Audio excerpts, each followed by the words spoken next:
வணக்கம். இது பரதி ஊடகத்தின் காலை நேர பிரதான செய்திகள். அனைவரும் நினைக்கும் வகையில் ராஜபக்ஷ குடும்பத்தினர் இல்லை என முன்னாள் ஜனாதிபதி மகிந்த ராஜபக்ஷவின் இளைய மகன் ரோஹித ராஜபக்ஷ தெரிவித்துள்ளார். அதில் ராஜபக்ஷக்கள் செல்வந்தர்களா என எழுப்பப்பட்ட கேள்விக்கு அவர் பதிலளிக்கையில், எல்லோரும் நினைக்கிறார்கள் எங்களிடம் எல்லாம் இருக்கின்றது என்று, ஆனால் உண்மையில் நம்மிடமும் எதுவும் இல்லை, எங்களிடம் வீடு கார் எதுவும் கூட இல்லை எனவும் குறிப்பிட்டிருக்கின்றார். நாங்கள் சிறு வயதிலிருந்தேயே அரசு சொத்தில்தான் வசிக்கின்றோம். நாங்கள் அரசாங்க வாகனங்களை பயன்படுத்துகிறோம். இல்லையெனில் ஒரு நண்பரிடம் வாகனத்தை கேட்டு வாங்கிக் கொள்வோம். உண்மையாக அனைவரும் நினைக்கும் வகையில் ராஜபக்ஷக்கள் இல்லை எனவும், யாரிடமும் கையேந்தக்கூடாது, தாமே சம்பாதித்து வாழ வேண்டும் எனவும் தந்தை கூறுவார் என தெரிவித்திருக்கின்றார்.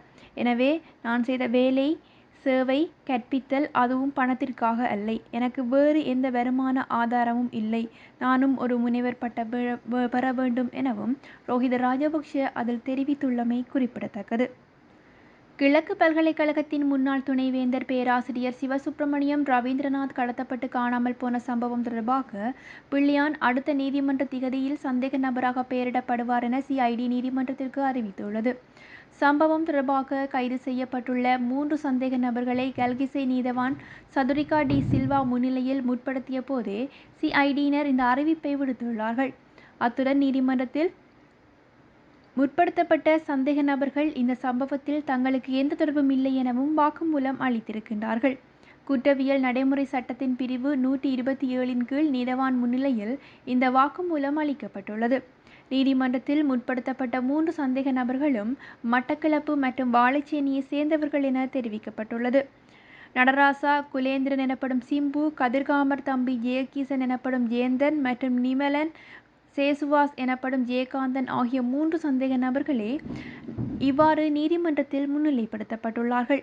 அதன்போது சந்தேக நபர்களான மூவரும் இந்த வாக்குமூலங்களை சுதந்திரமாகவும் எந்த விதமான அழுத்தமும் இல்லாமல் வழங்குவதாக தங்கள் சட்டத்தரணி அசோக வீரசூரிய மூலம் நீதவானிடம் தெரிவித்துள்ளார்கள். இதன்படி சட்டத்தரணி வீரசூரியவின் கோரிக்கையை பரிசீலித்த பின்னர் வாக்குமூலங்களை பதிவு செய்ய நீதவான் முடிவு செய்துள்ளார்.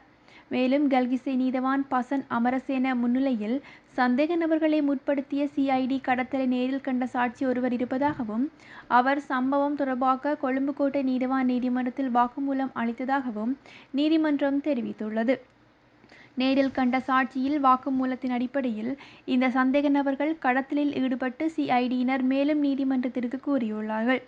சந்தேக நபர்கள் சார்பாக முன்னிலையான சட்டத்தரணி அசோக வீரசூரிய சிஐடி சந்தேக நபர்களில் தமிழில் விசாரித்ததாகவும், ஆனால் சிங்களத்தில் எழுதப்பட்ட வாக்குமூலங்களுக்கு அவர்கள் கையொப்பம் பெற்றதாகவும் கூறப்பட்டுள்ளது. அதன் காரணமாக சந்தேக நபர்களுக்கு வாக்குமூலமும் வழங்கப்பட்டுள்ளது.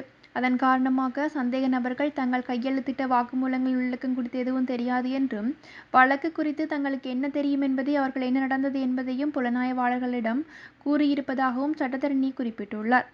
இந்நிலையில் உண்மைகளை பரிசீலித்த பின்னர் நீதிபதி மேலதிக விசாரணையை ஒத்திவைத்து வழக்கின் முன்னேற்றம் குறித்து அறிக்கை அளிக்குமாறும் சிஐடிக்கு உத்தரவிட்டுள்ளார் என்பது தெரிவிக்கப்பட்டுள்ளது. ஐஸ் போதைப்பொருள் கொள்கலன்கள் தொடர்பாக தமக்கு எதிராக எழுந்துள்ள குற்றச்சாட்டுக்களை ஸ்ரீலங்கா பொதுஜன பெரமுனவின் தேசிய அமைப்பாளரும் நாடாளுமன்ற உறுப்பினருமான நாமல் ராஜபக்ஷ முற்றாக மறுப்பதாக கூறியுள்ளார்.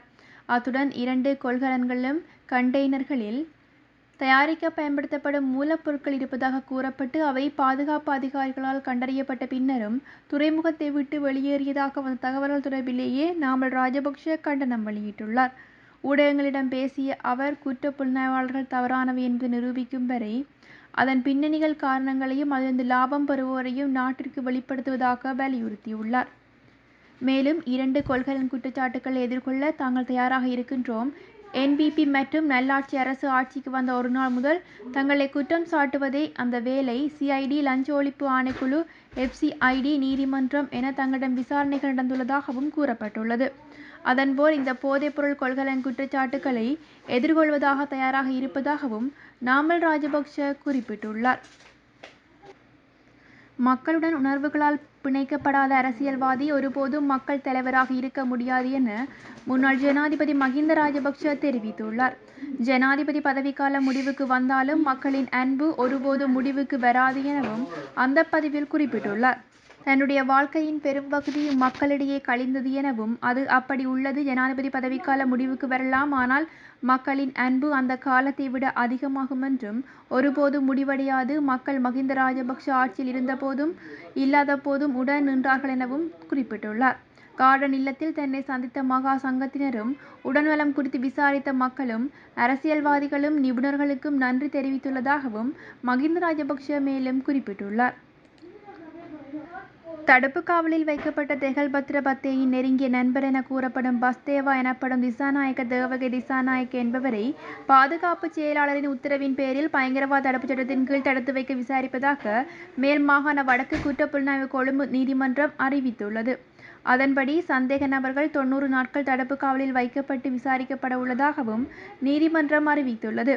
பத்தேவா என்ற சந்தேக நபரை கைது செய்த பின்னர் அவரிடம் முன்னெடுக்கப்பட்ட விசாரணைகளில் தெஹல்பத்ர பத்தேவுக்கு சொந்தமான ஒரு ஹோட்டலில் இருந்து 440 கிராம் போதைப்பொருள் மற்றும் பல வெடிபொருட்கள் கண்டுபிடிக்கப்பட்டதாகவும் நீதிமன்றத்தில் முன்வைத்து சாட்சிகளை அளித்திருக்கின்றார். சந்தேக நபர் கைது செய்யப்பட்ட நேரத்தில் தெஹல்பத்ர பத்மே வெளிநாட்டில் இருந்ததாகவும், சந்தேக நபர் கைது செய்யப்பட்ட செய்தியை கேட்டதும் தெஹல்பத்ர பத்மே கோபமடைந்து தலைமை போலீசார் லிண்டன் சில்வாவை தொலைபேசியில் மிரட்டியதாகவும் போலீசார் குறிப்பிட்டுள்ளார்கள். தெஹல்பத்ர பத்தேயின் வழிகாட்டலின் கீழ் இந்த சந்தேக நபர்கள் குற்றச்சாட்டுகள் குறித்த விசாரணைகள் நடத்தி வருவதோடு கூறிய போலீசார், பாதுகாப்பு செயலாளரின் உத்தரவின் பேரில் இந்த சந்தேக நபர்கள் பயங்கரவாத தடுப்புச் சட்டத்தின் கீழ் 90 நாட்கள் போலீஸ் காவலில் வைக்கப்பட்டு விசாரிக்கப்படுவதாகவும் கூறப்பட்டுள்ளது. முன்வைக்கப்பட்ட உண்மைகளை கருத்தில் கொண்ட நீதவான் விசாரணைகளின் முன்னேற்றத்தை எதிர்காலத்தில் நீதிமன்றத்தில் தெரிவிக்குமாறும் போலீசாருக்கு உத்தரவிட்டுள்ளார்.